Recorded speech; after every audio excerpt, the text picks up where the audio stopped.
ఈ అరుణాచలం కొండ కృతయుగంలో ఇది మట్టిగా లేదు, ఒక పెద్ద జ్యోతి ఇక్కడ ప్రకాశిస్తూ ఉండేది.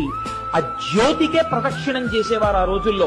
ఉపాసనా బలం అలా ఉండేది కాబట్టి రాను రాను రాను రాను ఉపాసనా బలం తగ్గిపోయి శరీరములు ఆ శక్తిని తట్టుకోలేని స్థితి వస్తే ఒక్కొక్క యుగంలో ఆ కొండ ఒక్కొక్క రూపుని మార్చింది.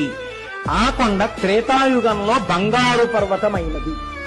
బంగారు పర్వతానికి ప్రదక్షిణం చేసేవారు.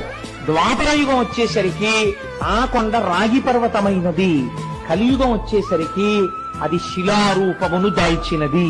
కానీ ఇప్పటికీ అది యథార్థమునకు అగ్నియే. ఆ అగ్నియే పంచభూతములలో అగ్నిలింగము, లింగము. అందుకే ఒకసారి అరుణాచలంలోకి ప్రవేశిస్తే చాలు వాళ్ళ ఖాతాలో జీవనయాత్ర యందు అరుణాచల